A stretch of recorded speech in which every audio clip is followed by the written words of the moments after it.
Hello and welcome to the video on Later Classical Liberalism, which is based in the early and mid-19th century. It is, of course, based on the AQA Government and Politics course, specifically on the ideology unit. This builds on the previous video that I did on classical liberalism. Basically, classical liberalism changed in the 1800s due to the changes in society in Britain and the USA. Remember that classical liberalism idea was born from liberalism having to adjust and having to adapt to the times it found itself in. Now, that has changed massively since the 1600s and 1700s, in that people have moved from the countryside into the cities with greater industrialization. Remember, you have the Industrial Revolution, which in Britain and the United States leads to a move from a primarily agriculture-based economy to an industrial-based economy. So people are moving away from farming and they are moving en masse into the cities to work in factories. Now, what this did, ultimately, by having so many people living together in a condensed place, is it led to the growth of concepts like democracy and, of course, socialism. And it is also part of a move towards increased suffrage, increased voting, effectively, or more people being given the vote. Now, in order to remain relevant, classical liberalism had to change its core ideal. Now, there wasn't, however, a uniform change. It wasn't like all the liberals got together and went, hey guys, we're going to do this now. It's called classical liberalism. They all had different ideas, and there were four individuals who really sum up the different views with regards to later classical liberalism. And these are Bentham, Samuel Smiles, Herbert Spencer, and John Stuart Mill, who we've seen previously. So we'll start with Jeremy Bentham. Bentham became known as the father of utilitarian philosophy. Basically, he wanted to develop a scientific alternative. The idea of English of having natural rights. Remember, natural rights were a key part of liberalism, and are a key part of liberalism. Remember that right to property, that right to freedom of speech, all these types of things. Now, unilateral philosophy argues that individuals will always aim to maximize their personal pleasure and minimize their personal pain. This links to individualism, of course. Remember that liberals believe individuals are always out to look after their own self-interest. Now, interestingly, what Bentham realized in this, of course, is a link to his contextual surroundings, is that in an industrial society, there is potential for more clashes to occur. Again, you have so many people, all living in close proximity, all with extremely similar goals. It's going to lead to an increased level of conflict. Of course, the only reason that liberals believe that you leave the state of nature and enter into an agreement with the state is because the state will be utilised to resolve those conflicts. Now, what Bentham believed is based on contextual surroundings was that the liberal state was going to have to be more proactive. They were going to have to be more hands-on, and they were going to have to deal with things earlier in order to prevent conflict. Now, Bentham is seen to have set out the framework of what we would call political science.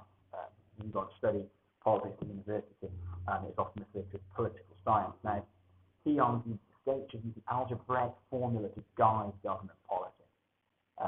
Basically, the formula stated that the government should ensure the greatest happiness of the greatest number.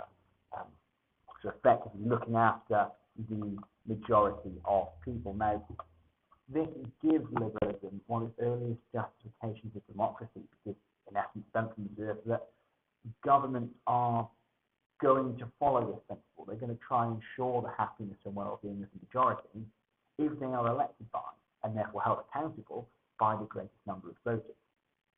Here, the increased suffrage, and of course, remember we were seeing a trend in this time period of suffrage increasing. If you have more voters, they can hold the government to account, and therefore the government is forced to act in their interest rather than selfishly acting in their own interest. And of course, we've seen this throughout British history with regard to things like the Public Health Act only coming into force when you have an increase of poorer voters.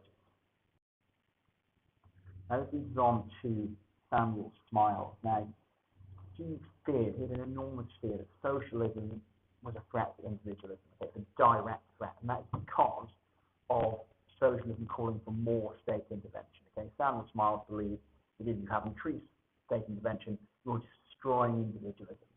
And he wrote a book called Self-Help in 1859, and basically he says that self-reliance is entirely possible for the majority of people. Okay, there's no reason why most people in society can't be self-reliant.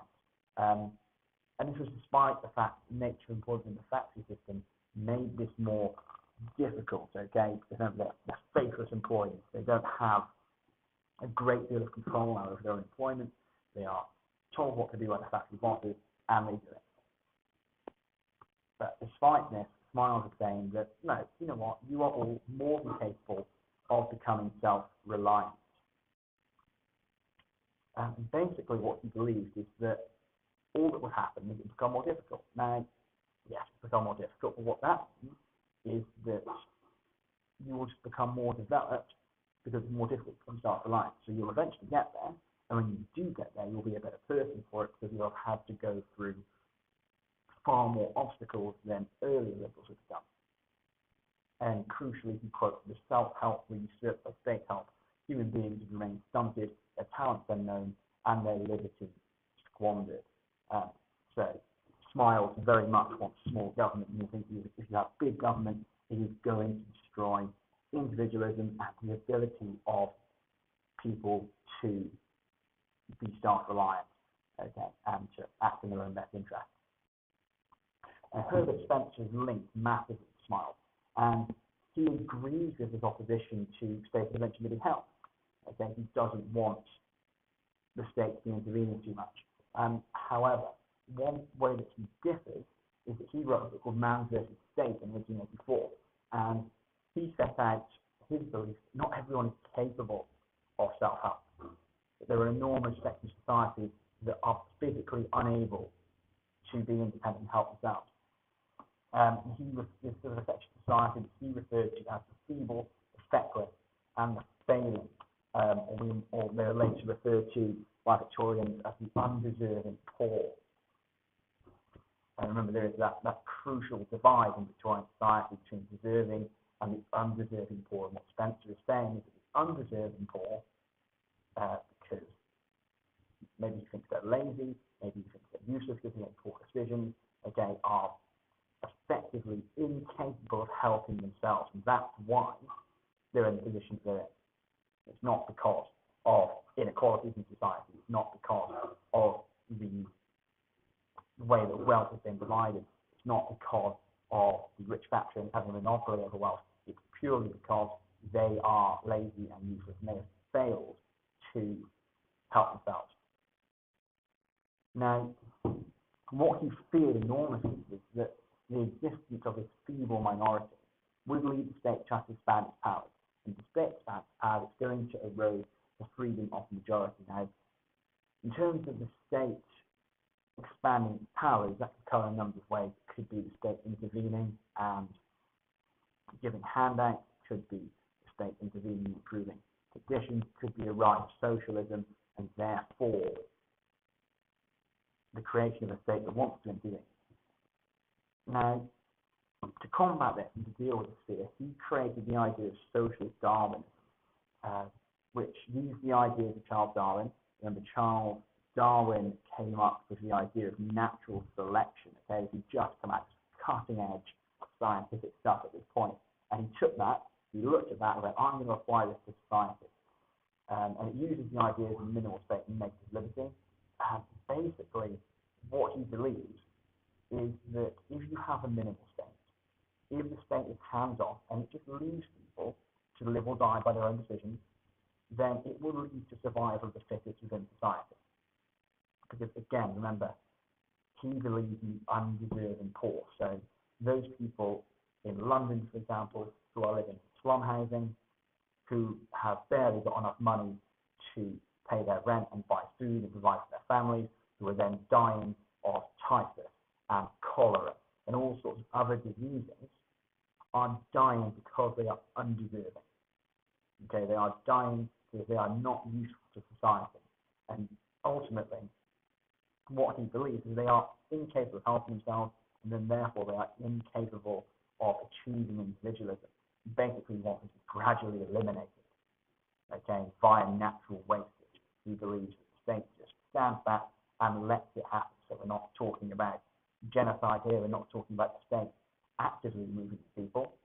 What he's saying is the state should step back, and maybe they'll prove him wrong. Maybe they will show themselves to be the deserving poor, and they will step up and they will help themselves and they will achieve individualism. But equally, if they cannot achieve that individualism, what Spencer believes is that they should be removed. They should be removed by natural wastage. And the result of this, basically, he feels, would be a society based on rational self-reliance and thriving individual freedom, because he would have gotten rid of those people at the bottom of society who are dragging everyone else down, okay, who are incapable of making rational decisions. They're incapable of helping themselves, of relying upon themselves, and therefore are a risk to the individual freedom of the majority. Now, those three individuals pale in insignificance compared to John Stuart Mill. Okay, he is the main man of the 19th century. Now, he took an enormously different view to the other individuals. Now, what they were trying to do is they had seen this move towards universal suffrage. They had seen that the desire to give more people the vote was increasing, and they were trying to harness liberalism to that. Okay, they were trying to work out how liberalism could be used to help that, how that could help liberalism. Of course, they have different ways of doing that. So, Smiles wants to ensure that it's socialism. Spencer wants to effectively remove the people who are going to drag society down. What Mill does is he just goes, you know what, rather than try to roll with this and kind of go with it gradually and be constantly reactive, let's get ahead of the curve. He just goes, universal suffrage is inevitable. It's going to happen. Let's plan for what happens when it comes. And what he does is he takes the work of John Locke, remember he wanted that representative government, and he takes it, and he looks at it, and he dissects it, and he pulls it apart, and he creates a coherent argument for representative democracy. Now, what Locke and ultimately Mill was also focused on was ensuring the tyranny of the majority didn't occur. This is belief that if you just gave direct democracy to everyone, that the majority, it would lead to mob rule, and you wouldn't be getting rational decision making. So what Mill says is, we will allow voters to elect representatives. Okay, and they will elect representatives, as we have members of parliament. So they will elect a member of parliament, and that member of parliament will make decisions on their behalf. Okay, and that doesn't necessarily mean that they simply go with the majority rule. Because remember, Mill wants to avoid mob rule. Okay, he doesn't want it simply to be a case of the majority of people want this, and despite the fact it's completely illogical, it's not rational, and it's dangerous, it's going to happen anyway. He wanted these representatives to be able to look across society, take into account the various opinions, and then create a decision that would bring broad consent and would be in the interest of everyone. Now, one of the other major issues was that he was afraid 19th century voters wouldn't be able, he didn't trust them to select representatives who are intelligent and rational. So, yes, Mill is ahead of the time, he's ahead of the curve, and he's going, universal suffrage is going to happen. It might take 10 years, it might be 20 years, it might take 30 years, but it's going to happen eventually.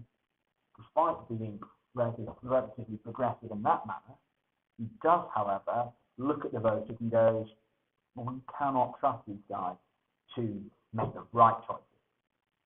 Okay, he still worries that the elites are going to be removed effectively, and they won't be able to make the right choices for society. Now, Mill's way of combating this was to believe universal suffrage had to work alongside universal education.